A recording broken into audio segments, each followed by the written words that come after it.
My name is Jeff Cagle, and I've been doing things with butterflies since I was 7, which was last millennium. So I want to share my world with you a little bit. Today we're going to be taking a look at some pictures, we're going to learn some surprising things, and we're going to talk about how we can be better stewards, better caretakers of these wonderful creatures.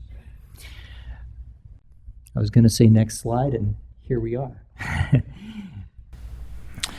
We're going to start by taking a look at some butterflies that live here in Maryland. Spring is here. You've noticed. It is wonderful. You've probably gone outside and said at least once, it is so beautiful out here.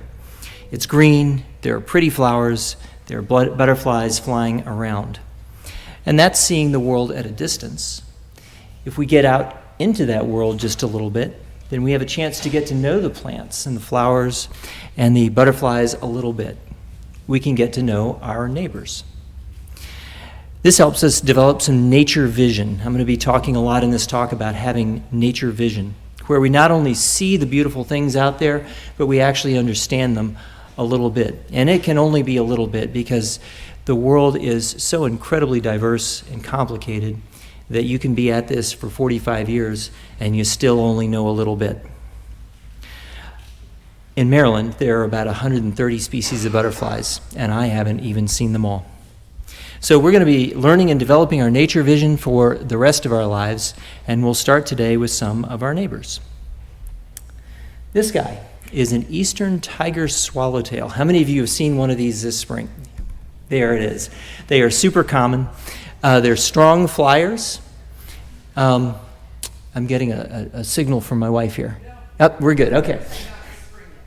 Sometimes she tells me to speak up, so there it is. So they are strong flyers. You'll see them flying over fields and on woodland edges. You can probably see the tiger stripes. It is not a mystery why they were named. And they'll keep flying, one brood or another, through September. This butterfly is called an eastern tailed blue. I see the tail. It's on the left there. Where's the blue? Well, it turns out butterflies have a bottom side of the wing, the ventral side, and a top side of the wing, the dorsal side. And we're seeing the ventral side right now. Oh, there's the blue. That's the dorsal side. This is a male. You can tell it by the bright blue coloration. This is female. Very different color scheme. We'll come back to this later, but in some butterflies, the males and females look very different from each other, whereas in others, they look very similar. This is one of our most common butterflies, the cabbage white. It's a part of a group of butterflies called whites. Any questions? And the reason it's called a cabbage white is that the caterpillars feed on plants in the cabbage family. So cabbage, kale, broccoli. You might have seen holes in your leaves if you grow broccoli, and you might have seen little green caterpillars doing a lot of damage. That's these guys. Yes, and we'll talk a little bit about what you can do about it. So we'll talk about this later as well. This is my wife's all-time favorite butterfly. What is it? Zebra swallowtail. Very good. The tiger was yellow with black stripes. This is white with black stripes, or maybe it's black with white stripes. The zebra swallowtail is a spring and summer butterfly. The most reliable place we've found to see it is on the C&O Canal. If you get on the C&O Canal between like Brunswick and Harper's Ferry, anytime between Mother's Day and June, you will see many of these. And the reason for that is that their host plant, which is pawpaw, grows along the C&O Canal right there on the Potomac River. You can see it. You can see these guys. I think our record is over 100 on one hike. This is an American copper.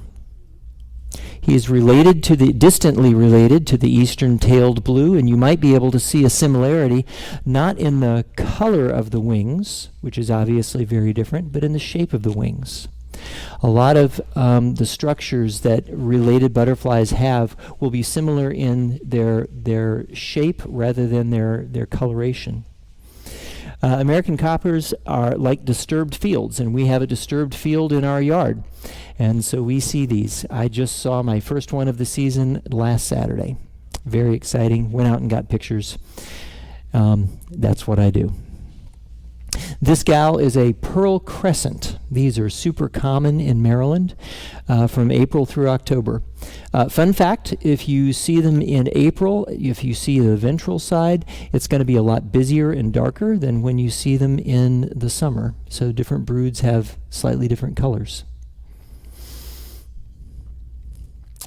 This guy is an unusual one. It's called a variegated fritillary. And he's unusual because even though we see them in Maryland, they don't live year-round in Maryland. The winters are too cold for these guys. And so what happens is they spend the winters in places like South Carolina that are warm.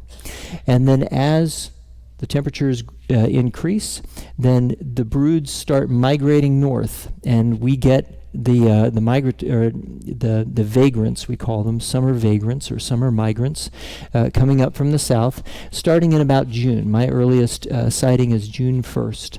And so we will have a brood or two that will hang out in Maryland and points north, and then when the winter comes, they all die off, and it starts all over again the next year. And this is the last neighbor that we're going to look at, which is called the common buckeye. Does anybody see anything that looks like eyes on the wings? You do. How many eyes can you count on the wings? You see 4, 5, 6, 8. Wow. Okay, so 4 on one side, 4 on the other. You guys are pretty observant. I like that. We're going to talk about these eye spots later on, but if you're looking really closely, you might see another insect. Do you see another insect in this picture? You see another insect? What do you see? A stick. Well, possibly not an insect, but there are a lot of pine needles here. It might be hard to see. Do any kids over the age of 18 see an insect in this? Anybody? I didn't see it when I selected this, and then I saw it as I was going through the pictures. I was like, man, I got to point this out. Check it out. There's an ant hitchhiking on the butterfly's wing. I have no idea what kind of ant it is.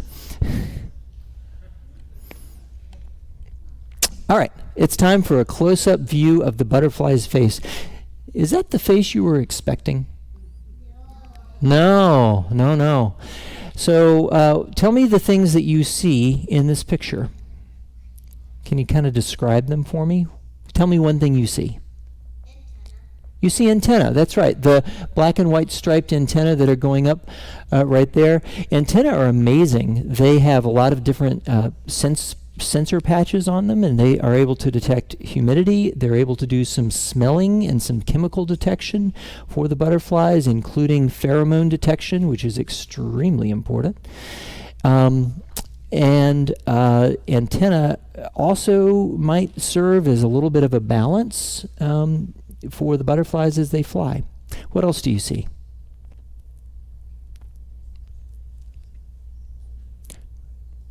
Anybody see an eye? I see a really big eye. It takes up like half the face. Fun fact, it's not an eye. It is about 10,000 or more little tiny islets. Yeah, each one has just a very small amount of photoreceptors, and the photoreceptors are sensitive to different frequencies, and they're arranged kind of randomly on the butterfly's eye so that the butterfly is able to pick up different colors, different parts of the spectrum from these different islets. And then they put them together somehow. We don't know how the butterflies see the world. It could be that all of these 10,000 get integrated into one coherent picture. That would make a lot of sense to me. Or it could be that they see like 10,000 things, like through a kaleidoscope. I don't know. However, we do have a pretty good idea of what colors butterflies can see. And on the low end, on the red end, they're able to see down to about 600 nanometers compared to humans, 750. So they can see down into sort of orangey reds. On the high end, they can see all the way up into 250 nanometers, which is ultraviolet. So butterflies can actually see ultraviolet, which we can't. That's pretty cool. Hold on to that fact. Butterflies can see ultraviolet. It's going to be important later on. And then the last thing that you probably see are the two pointy things that have a lot of hairs on them. Do you see those? Those are called palps. And the hairs on the palps have smelling sensors that allow the butterfly to determine whether or not a particular flower is going to be good for food, things like that. Well, let's talk about where butterflies live. Does anybody know what kind of butterfly this is? It is a monarch. Fantastic. I'm so happy. No, really. It's great. Okay, story time. This is not in the slides. Abigail was very little, and a dear fellow in our church, Steve Wiley, was her Sunday school teacher. And they were outside, and she saw a cabbage white. And she's related to me, so she said, "It's a cabbage white." And he said, "No, honey, it's a butterfly."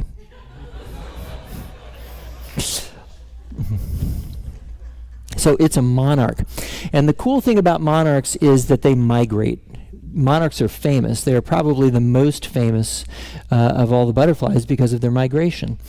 In February, adult monarchs are going to be down in central Mexico. And starting in about March, they're going to fly north. The butterflies will make it as far as Texas. They will find some milkweed to lay eggs on, and they will die. The eggs hatch. They become caterpillars. The caterpillars grow. They feed on the milkweed. They become adults. Those adults fly north. They make it as far as places like Maryland or Nebraska. They lay eggs on milkweed. They die. Those caterpillars become butterflies. They fly north. They make it as far as maybe Minnesota.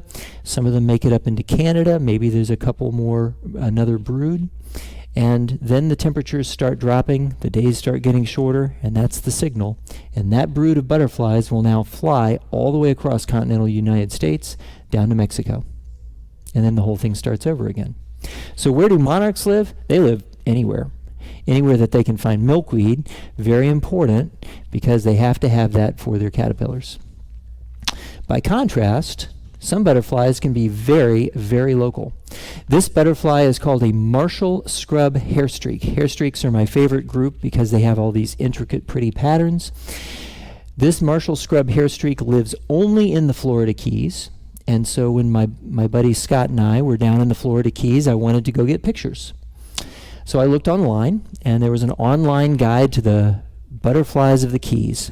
And it said if you want to see this guy, then you go to this particular state park, you walk down that path, you go to the third bush on the left. I did, and it was there. Butterflies can be super, super local. There's a butterfly in Maryland called a mulberry wing. And the one site that I know of where you can find it is basically like a 15 by 15 meter patch in Carroll County. And I could tell you where it is, and I've been there several times and gotten pictures. And that's it. They don't stray outside of that. Why not? Because that's where their habitat is.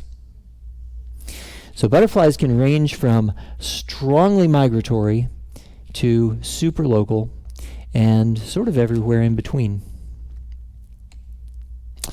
And sometimes they get human help.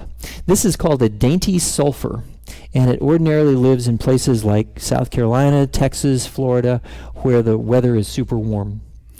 One fine September, late September, 2019, the word went out in the butterfly community that dainty sulfurs had been seen in Patapsco State Park in Catonsville. So I got my camera and I went to look for myself, and behold, there it was. These are the guys. How did they get there? With tiny wings like that, they probably didn't migrate. Well, The way that these butterflies get around is frequently with human help, and it's frequently because their caterpillars are hanging out on some plant that then gets sold or carried across state lines. Not supposed to do that without a permit. And they end up in places that they wouldn't ordinarily be. These guys kept on having brood after brood. They have very rapid turnover until the first frost happened in mid-October, and then that was it. Let's see, where am I?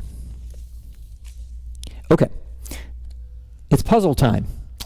Here are 4 different butterflies. 3 of them are closely related cousins, and 1 of them is not very closely related. Can you figure out which one of the 4 does not belong? I'm going to give you guys 60 seconds to talk amongst yourselves, and then we're going to take a vote. Which of these 3 are close cousins, and which one of them does not belong? Talk.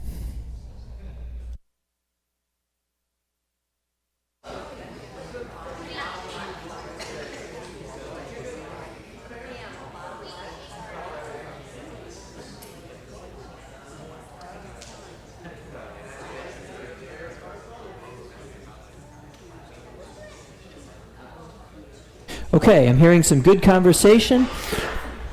Let's take a vote here. How many of you think the one on the top left does not belong? We've got 1, 2. How many of you think the one on the top right does not belong? 2, 3, 4. Okay. How many of you think the one on the bottom left does not belong? Substantial numbers. How many of you think the one on the bottom right does not belong? I see about 7. Not bad. The one on the bottom left is in fact a Florida dusky wing. He is a different genus from the other 3.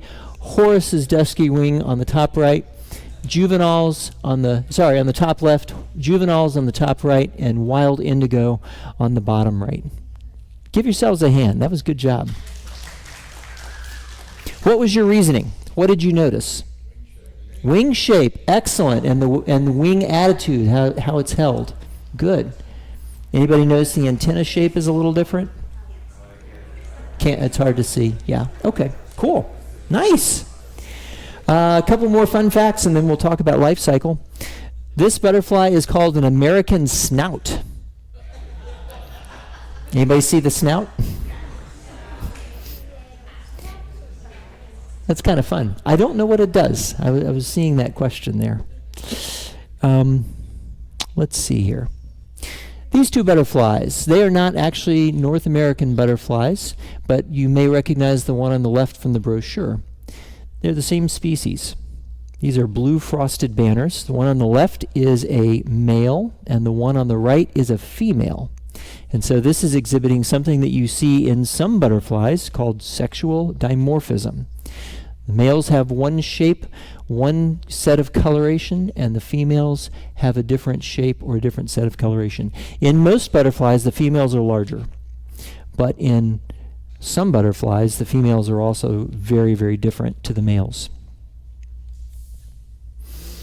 Okay, this is kind of fun. These 2 are pretty common butterflies in Maryland. How many of you have seen these in the last couple weeks? Yeah. The one on the left is an orange sulfur, and the one on the right is a clouded sulfur, and they are closely related to each other. In fact, they're closely enough related that they can actually hybridize. About 10% of the wild population is hybrid between the orange sulfur and the clouded sulfur. And they are fairly hard to tell apart, as you can imagine.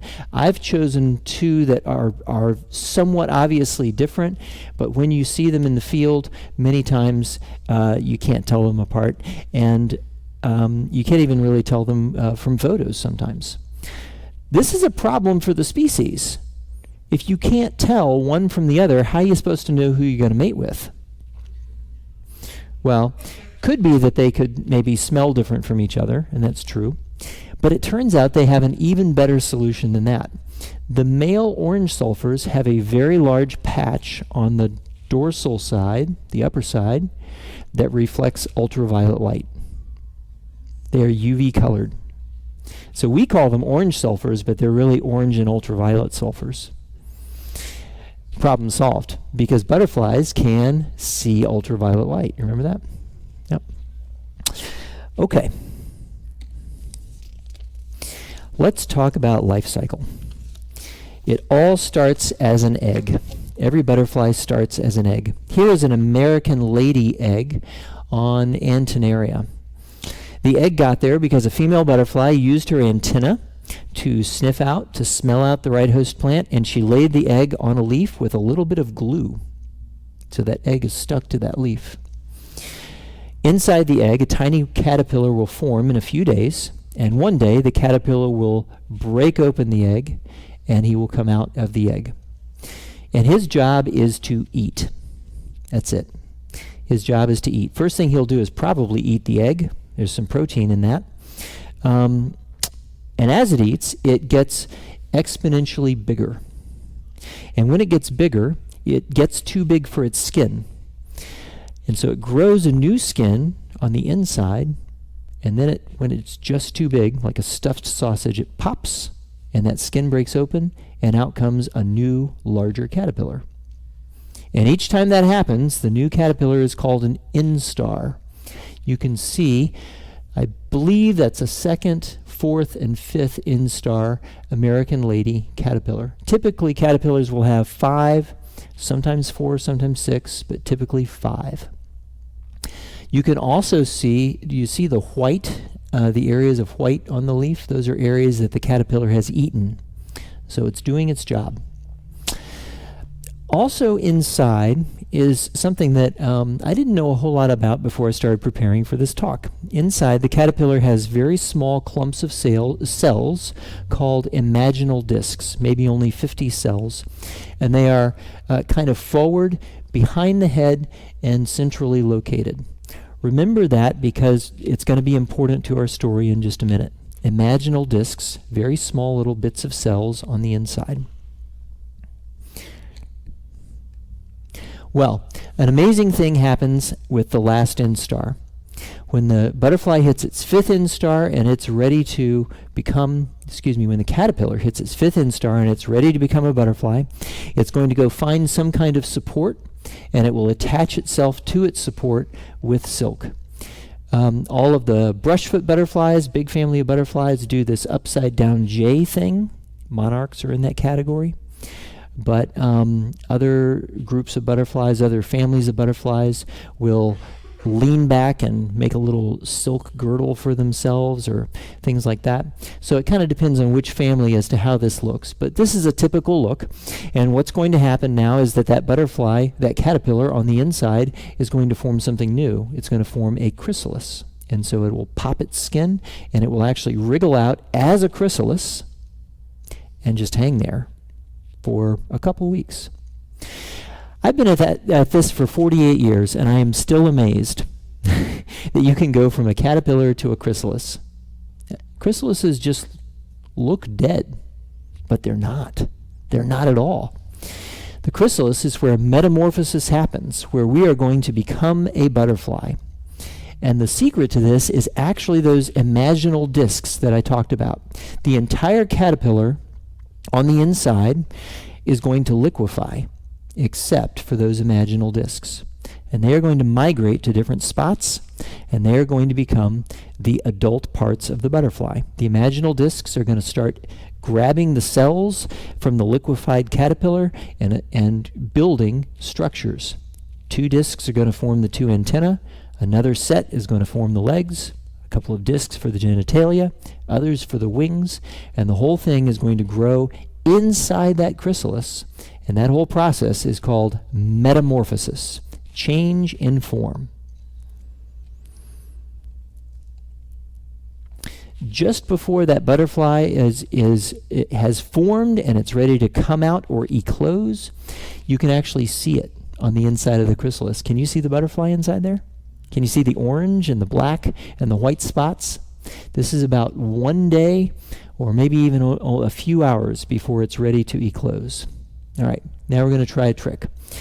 It's ready to go, and it breaks the skin of that chrysalis open, And now it starts to emerge out of the chrysalis, just like that. Right now, if you look at those wings, they look pretty little tiny, right? And you can't see it very well. You can see it right there between the wings, that the abdomen of that butterfly is huge. It is humongous. It's filled with fluid. And so what's going to happen is, as it is emerging, it's going to start pumping that abdomen. And it's going to take the fluid that's inside, it's going to pump it out to the wings and inflate the wings. And so you can see the wings inflating as we go here. There we go. There we go. We've got it. And ta-da! In just a few minutes, the butterfly will have its wings fully inflated. And notice that the abdomen is now a lot smaller than it had been before. The wings need to dry off, so it's going to sit there and fan the wings for an hour or two. And then once the wings are dry, it's an adult. What's it going to go do? It's going to fly away. What else is it going to do? Wow, yes, it is going to pollinate flowers, not because it knows anything about pollinating flowers, but because it wants the nectar in the flowers. And then the most important thing that it's going to do is it's going to look for a mate. That's exactly right.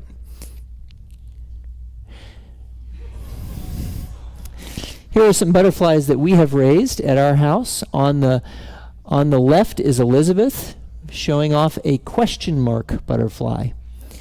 I say it's a question mark.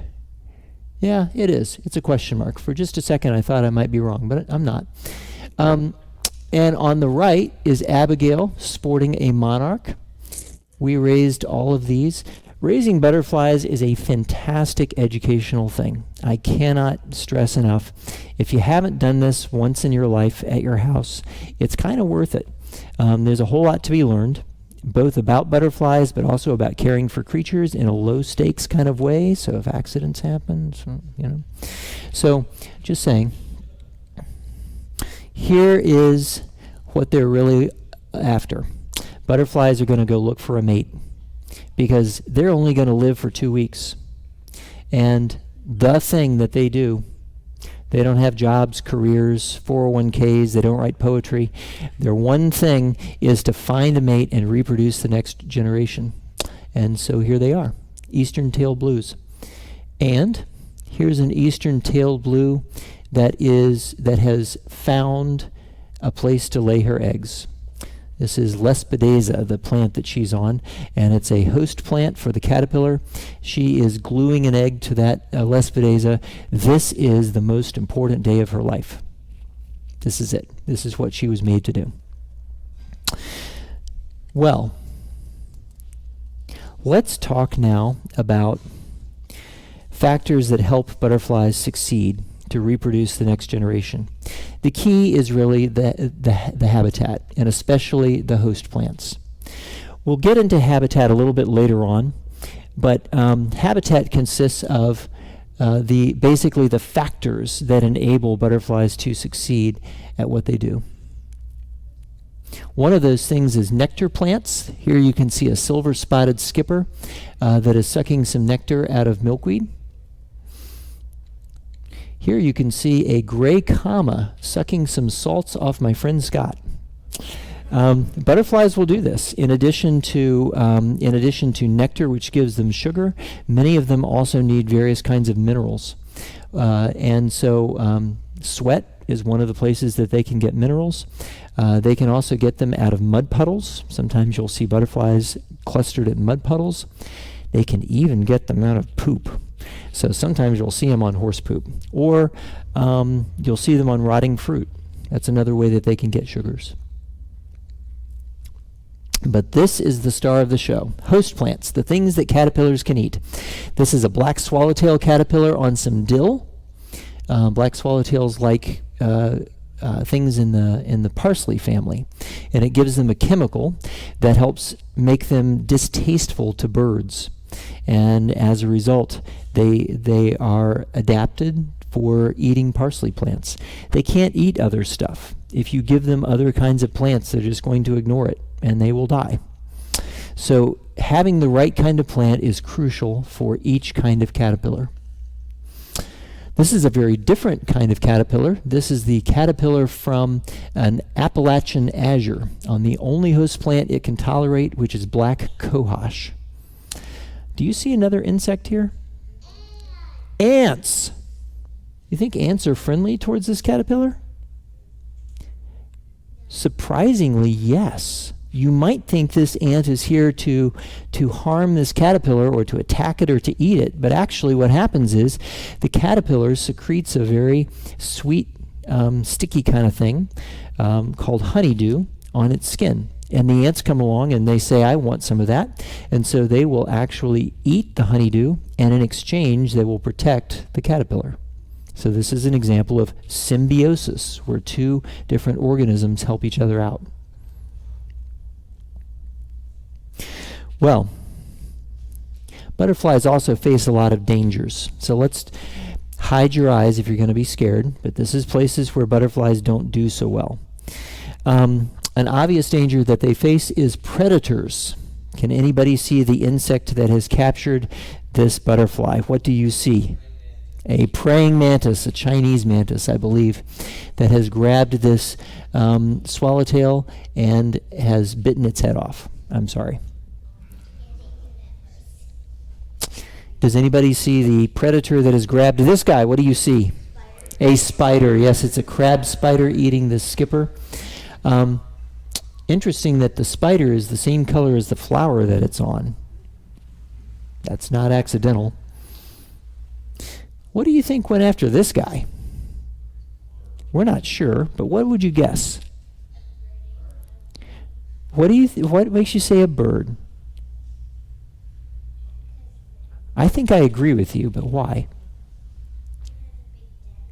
It has a big dent. Yeah, on both sides. Something was able to just reach in precisely and go yoink. And the butterfly was able to get away in this particular case, which is nice. This is a great purple hair streak, by the way. Disease is another problem. This poor monarch has a disease that is well, I always call it OE, and I have to look up the name. It is Orphyrocystis electroscura. It's OE. And OE is actually a parasite that lives inside it, and it's sexually transmitted. So what happens is that the female lays the egg, and it will have OE, some OE on the egg, and so when the caterpillar eats the eggshell, it's actually bringing the OE into itself. And so each generation accumulates more and more, and the wings end up looking like this. It is thought that migration, one of the things that is beneficial about monarch migration, is that it helps weed out the individuals that have OE. And then food supply. Bottom line is, if you don't have host plants, the caterpillars starve. And so if anything threatens the food supply, then the butterflies can be in trouble. And when we think about food supply and threatening the food supply, a lot of times we think about man-made sorts of threats, right? Somebody that goes through and mows down 5 acres and then there goes the food. But some weird things can happen too. The butterfly on the left we've seen before. That's our cabbage white, right? It's a cheap European import, came over in the 1800s. Along with the plant that you see in the middle, which is called garlic mustard. It's a mustard family plant, it's same as cabbage family. The butterfly on the right is a native butterfly called a West Virginia white. Here's the tricky part. Cabbage whites are adapted to the garlic mustard because they're both from Europe. They've been around each other for a long time. So the cabbage white will lay eggs on the garlic mustard, and it will pollinate the garlic mustard, and that helps spread the garlic mustard, and so there you go. The West Virginia white caterpillars cannot eat the garlic mustard. It is poisonous, but it smells close enough that the adult will lay its eggs on it.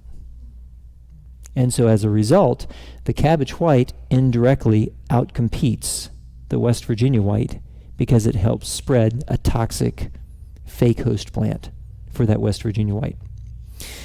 As a result, populations of West Virginia white, since I don't know how long, have been declining, and now you can pretty much only find it in Garrett County in small numbers, pretty much. Okay. Butterflies also have some defenses, so let's talk about happier things. First kind of defense they have is eye spots. Who sees eye spots? I see eye spots. Try to imagine that you're a predator, and maybe this butterfly is not exposed, but maybe it's hidden behind something, and you see the two big eye spots. What are you going to think? There's a pretty big animal. Yeah, a really big animal. You got it. That's exactly right. And so the eye spots fool predators into thinking that they're looking at something that they're not. Or the eye spots fool predators into thinking that the right place to attack is on the edge of the wing. And so if they grab that wing edge, then the butterfly has a chance to escape and live another day. Related to that are tails. Butterflies also can have tails. This is a juniper or olive hair streak. And those tails that you see on the end come along with a behavior which is really cute.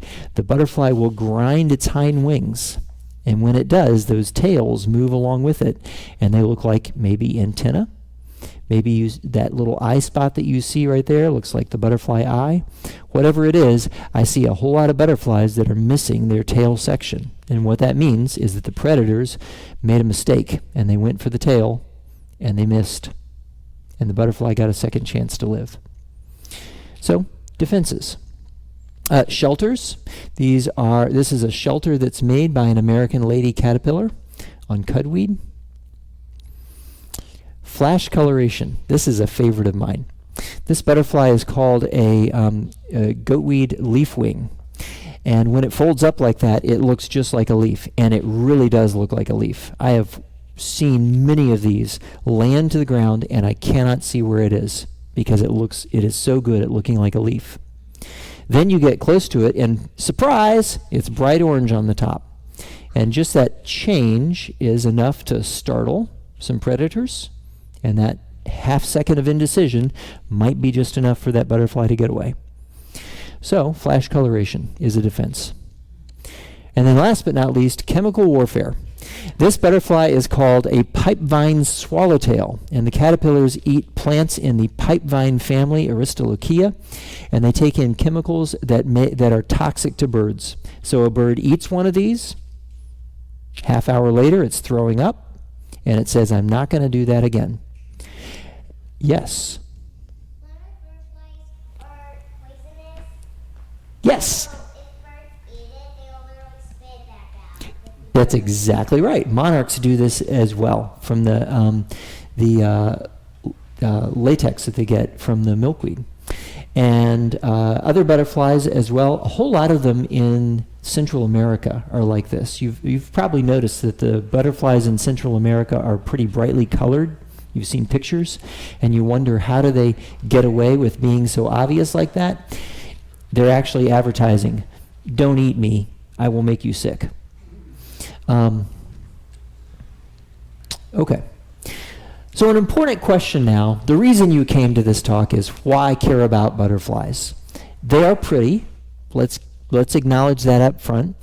But what is it that I can stand before you and say, you really should care about butterflies?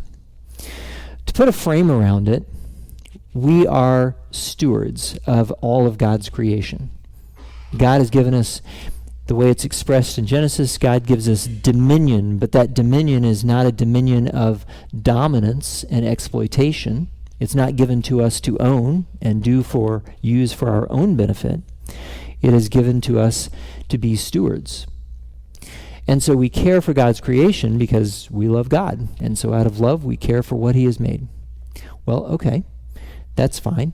But why butterflies in particular? There's a whole lot of creation out there, so maybe I could care about tigers, or I could care about hippopotamuses or lizards. Do I have to care about mosquitoes? Bedbugs? Well, it does raise an interesting problem, right? I would like to suggest that caring about butterflies is a way to get a lot of bang for your buck. We have limited resources. We have limited time. I can stand up and yap about caring for all of God's creation, but the reality is I've got to hold down a job, and I've got family to care about, and we all do. And so we can put in some time. We have to make that time count. Caring about butterflies is time effective because it turns out that the things that are good for butterflies are also good for moths. They are also good for birds. They are also good for other small animals. Caring for butterflies really helps things up and down the food chain. So, with that in mind, where do we fit? What's needed primarily is a good habitat. The butterfly that you see is the Maryland state insect called a Baltimore checker spot. Not because it's found in Baltimore, it isn't, except at the zoo, but because its colors resemble the Lord Baltimore flag colors. It is very picky about its habitat. It only lives in stream-fed bogs that are fed by streams. There are not a lot of those in Maryland. I believe there are 7 sites where you can find Baltimore checker spots. And the stream-fed bogs are needed because the bottom picture that you see there is the picture of its only host plant in Maryland, which is white turtlehead. And the caterpillars, at least up through the 3rd instar, have to live, we call them obligate. They are obligate on white turtlehead. After they hit that 4th instar, they can start branching out to some other plants like plantain, the English plantain, the shooters, you know what I'm talking about? But until then, they have to eat the white turtlehead. So what is habitat? Habitat consists first and foremost of host plants, but then also nectar plants, shelter, places that butterflies can hide when it's going to rain, when it's nighttime and they need to curl up and go to sleep. They don't curl up. They fold up. Moisture, sun for them to bask in, and sometimes other things, like, for example, if you need ants to tend to you, like the Appalachian azure did. So you're thinking, as parents, I'd love to do this, but I don't have a whole lot of time. What can I possibly do? I don't know enough. I don't have enough money or whatever. There are some things you can do on a small scale. First thing that I strongly encourage you to do is to get a field guide to the butterflies. What this will do is it will help you to develop nature vision, so you can look out and not just say, hey, that's a butterfly, pretty. You can say, oh, that's a monarch. Oh, that's a tiger swallowtail.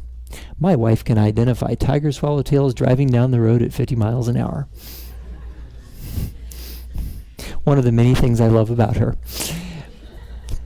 When you get those field guides and you start saying, oh, these are the butterflies in my yard, these are the neighbors that I have, the field guide will also tell you about the host plants that they eat. And you can plant a few of them. Even if you only have an apartment with a balcony, you can plant some potted parsley or something like that. Maybe get some black swallowtail visitors. And in that way, you can provide a little bit of habitat within the means that you have. And then, if you have some areas in your yard that are awkward to mow, make that a virtue. Let them grow. So you have some shelter, less mowing. Win-win. It's fantastic. So those are some small-scale things that we can do, regardless of our time. If you're interested in some medium-scale things, you can create some habitat yourself. We've taken about a fifth of our yard, and we've turned it into a native meadow. And that native meadow has some host plants. It has some nectar plants. It provides a lot of shelter, and it works. Plant it and they will come. That's the slogan at our house. And the host plants that we have planted have all been visited by butterflies. I can't tell you the number of different species that we have lured into our yard simply by having the right host plants. You can also participate in local butterfly efforts. I said LEP there. That's short for Lepidoptera. Lepidoptera is butterflies and moths. So participate in local butterfly efforts. Maryland has a small but active butterfly community, and they have some butterfly counts throughout the year to keep track of the numbers of different species. And there are some sanctuaries that are around. Some of them are bird sanctuaries, like Audrey Carroll near us, and others of them are more diversified, but all of them really serve as habitat for different butterflies. And so you can get involved either with volunteer efforts or possibly donating to their efforts as well. And then on the large scale, you can get involved with habitat restoration. So Maryland DNR has a large number of different projects. Some of them need volunteers. Some of them need, and some of them are in need of donations as well. So at whatever level of ability, we can all get involved as being stewards of these wonderful things. As we are stewards of butterflies, as we help butterflies out, it turns out we help a lot of other species as well. And so I strongly encourage helping out your butterflies, your local neighbors, as a way of being effective stewards. And that's it for my prepared remarks. Do you have any questions? We got a question. Is that me? That's you. Okay. What do butterfly bushes do? Great question. You have probably noticed that butterfly bushes tend to get covered with silver-spotted skippers and little tiny skippers, and sometimes monarchs and other things. Tiger swallowtails. Butterfly bushes have a reputation of being sort of empty calories, basically. In other words, they'll provide sugar, but not necessarily other things. So if you have a single butterfly bush and it's part of a balanced diet or whatever, then it's probably not a bad thing. Here's the other problem, though. They have a tendency to reseed, and so they're actually a non-native invasive plant in Maryland. So I tend to avoid them where I can and replace them with other things that are native. But not horrible, but not great. Yeah. Did you take all these photos? These are all my photos, yep. Thank you. Question? Are there certain birds that are more predatory? Well, yes. So if you see a bird that has a really thick beak, it's probably a seed-eating bird, like a finch. And if you see a bird with a longer, sharper beak, like a bluebird, then it's going to be probably insect-eating. So bluebirds will consume during the nesting season. They'll consume 1,000 or more caterpillars per bird. Which it's just part of the life cycle. So we have bluebirds in our yard. We have a nest for them. We were on our honeymoon and in Dominican Republic, and I was watching a butterfly at a distance, and then suddenly, so yeah, it happens. Question? Yes. What's their lifespan? So it ranges. The shortest is going to be about a week or two, and that's typical. You will have multiple broods throughout the year for a lot of butterfly species. And then sometimes they will be single brooded. The Appalachian azures that you saw there just have one brood per year. And so the butterfly itself will live maybe 3 weeks, something like that. Then the egg, then the caterpillar will overwinter. And butterflies can overwinter as adults, or as caterpillars, or as chrysalises, or as eggs, depending on the species. So the longest that they're going to live in Maryland is going to be like from September through April kind of thing. As you go further north, everything slows down, and many of the butterflies in Alaska have a 2-year lifespan. Yeah. Another. Any particular species live longer than any other? Do some species live longer than others? Yeah. Yes. That's sort of what I was trying to communicate, is that how long you live depends on which species you are. And it can also depend on where you are in the migratory cycle. So those monarchs that I talked about, the adults that are coming up from Mexico and so on and so forth, they're going to live 2 or 3 weeks after they eclose. And then the ones that migrate all the way back down live from September all the way through March, the following March. Yes? What What animals eat monarchs? There's a long list. Spiders and lizards and, yeah, there's a whole bunch of predators. Assassin bugs. Yes? You talked about the caterpillar, the first thing it has to do is eat. Yes. And eat a lot. Yes. And that sort of thing. I had a question about your image on the instar. Mhm. If you can go back to that or not. The image showing the different stages of the instar development, and it was eating, but it didn't seem like it was eating the entire plant. It was only turning the chlorophyll white. Mm-hmm. Yep. So, The next one over, I think. yep. It's really exponential growth that occurs here. So your first couple of instars, they might make a small hole or a little chunk out of a leaf, and then when you get to your fourth and fifth instars, they can take out a half a plant or a whole plant. The American ladies are a little special because they actually make nests for themselves out of these leaves, and then they come out of the nest and eat other leaves. So you see a little bit of damage around, but the leaves that this guy is eating are actually different leaves than the one that you see there. So are they actually sucking out the juices of the leaf, and that's why you've got chlorophyll green with it and then white? I think eating the surface of it, rather. They don't have piercing, sucking mouth parts. They've got chewing mouth parts. Chew on it, like suck it out. Yeah, so they're chewing on the surface of it. Yeah. I mean, some of the others just We'll just chew right through, yeah. Mhm. disintegrate the whole thing. Yep. Okay. Yes, ma'am. So does the word N-star, the term instar, relate to the stage of life of the caterpillar? I mean, these go, it's 3 different sizes. Yes. Obviously growing. Yes, and you can also see it's different colored markings as well, right?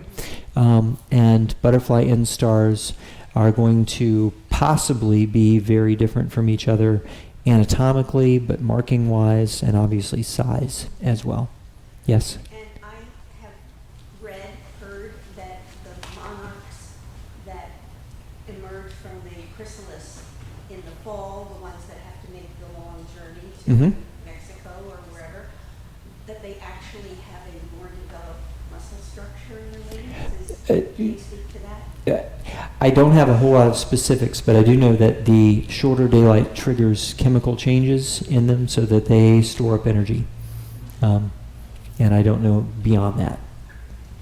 Yeah. So let's say you have people here growing plants, not me because the deer eat mine, but growing their garden plants full of broccoli. What would be a really good way to possibly encourage caterpillars to continue to live while also being able to harvest your broccoli? Yes. Excellent question. What do you do when the caterpillars go after are competing for the plants that you also want to have? And we basically do 2 things with them. One is you move the caterpillars, right? That requires a little bit of patience. Sometimes I just grow extra, right? The other thing that you can do is you can put muslin over those plants, and that will keep the butterflies from being able to lay the eggs on them. Being stewards is hard. You got to make a lot of choices. With cabbage whites in particular, because they're cheap European imports, I will actually squish those caterpillars. Yep. I was going to say, periodically too, in Maryland, they give away seeds for milk plants. For milkweed. Milkweed, Yeah. They do it at Home Depot sometimes. And Oh, other cool. places. My dad used to always go out and snag those when they Mm-hmm. Yep. But don't you have to have like a marshy kind of place to grow Mhm. milkweed? Yeah. Milkweed is actually a genus of plants, and there is a swamp milkweed, Asclepias incarnata, that does better in marshy conditions. But then there's also Syriaca, which is the common milkweed. It'll grow anywhere that it has kind of an open field to grow in. And there's tuberosa that you see in a lot of people's gardens that has the orange flowers, butterfly weed it's called sometimes. So all those are fine, and they'll grow in different conditions. Yes. I've read that insect populations dropped Mm-hmm. 80% over the past like 20, 30 years. Insect populations have dropped, yes. Does that affect the butterflies? And that includes butterflies, yeah. Getting good numbers on that has been hard because there are a surprising number of insects in just a little yard somewhere. So you have actual numbers that drop. You have winners and losers, right? So as farming practices have changed, then some species do better, some do worse. As people have grown more or less lawn, then some species do better, some species do worse. And so keeping track of kind of all of the numbers is very hard, but most of the studies that we've seen have shown 30% to higher reduction in species of insects since, say, the 70s, something like that. And some species have gone extinct. The regal fritillary used to be a common butterfly in Maryland, gone. Yes? We're talking about a reduction in the number of mosquitoes and lanternflies. Those numbers sound good. Right? And so that's a hard thing as well. How do you be stewards over things that, in the case of mosquitoes, have potential for harm, certainly have potential for annoyance, with lanternflies don't really belong here, right? Non-native invasive kinds of species. That's a whole complicated thing. I don't have an hour. We'll leave it there. I will say that when I see lanternflies, I try to step on them, and the right way to do it is to get in front of them and squish. There's a lot of low tillage farming in this area, Mm-hmm. which requires the spraying of fields, which is coming up again pretty soon. Yep. I know it's affected the bee population. Mhm. What degree are butterfly populations being affected by that? Being studied. The question was, to what degree are butterfly populations affected by spraying? The glyphosate spraying on the field. The glyphosate, right. So glyphosate chemically does not interact with animals at all. It targets a particular chemical mechanism in plants that makes them essentially burn themselves out. But you have to have host plant in order to survive. And so the effect is going to be really indirect, killing off of host plants, removing shelter, that kind of thing. Yes? What's the difference between a butterfly and a moth? Excellent question. What's the difference between a butterfly and a moth? Within Lepidoptera, there are 31 suborders. One of those is butterflies. The rest are moths. Butterflies on their antenna will have little clubs. They can be hooked for the skippers or they can be round for the rest of them. There's one exception down in South America, but anyway, all the moths are going to have a diverse set of antennae, but they won't have clubs. So they may have feathery antenna or just straight antenna. There it is. Some moths fly during the day. I don't know that there are a lot of night flying butterflies. Do fly during the day, yeah. Lunars fly at night. Both, yeah. Some moths will have their wings outspread, the geometrids. Some of them will have them folded up, like the spring moth. So really, it's the antennal clubs that I look to determine. And I have been fooled a couple times. Okay, other questions? Judy. Do you love moths as much as you love butterflies? Do I love moths as much as I love butterflies? Let's talk about that nature vision thing. I don't know moths as much as I do the butterflies. There's a lot more species. They're hard to tell apart. They mostly do their thing at night, right? I just today was looking at moth lights. So I can try to do a little bit of nighttime mothing. I enjoy moths, but I don't find them as compelling as butterflies. But a lot of that's ignorance. They're generally not as colorful, are they? Moths are frequently not as colorful as the butterflies, with some really striking exceptions. I was in Costa Rica. I don't know, it was our 20th anniversary trip delayed because of COVID, blah, blah, blah. And so we were down there, and there was this swallowtail butterfly, really pretty black and sort of flashy coloration that we kept seeing. Wouldn't land. I couldn't get any pictures of it. Just would fly across at like 6 feet off the ground, kept going. Finally found one that had been hit by a car. It was a moth.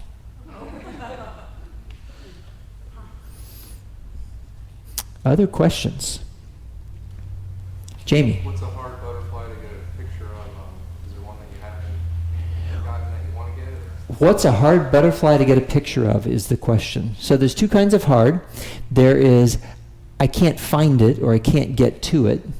And that would include, my buddy Scott has a picture of a butterfly that pretty much lives in the U.S. on a few mountain peaks in Colorado. That's hard to get to. And then there are butterflies that just won't sit still for a photo shoot. And I'm not sure if I could identify one in particular that's like that. Juniper hair streaks are not so bad when they'll come down out of the trees, which they will sometimes. Maybe orange-barred sulfurs. If I remember correctly, chasing them across Florida, they would not sit down for much. Melissa's laughing at me, and why not? Lance. So probably one of them. What is your top Maryland butterfly that you still are looking to see?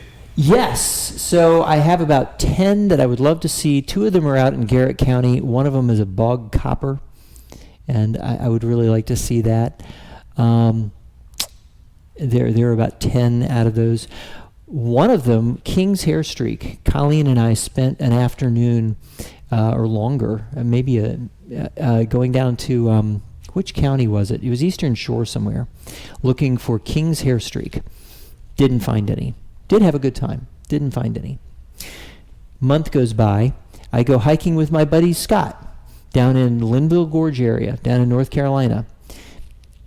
Not on my mind at all.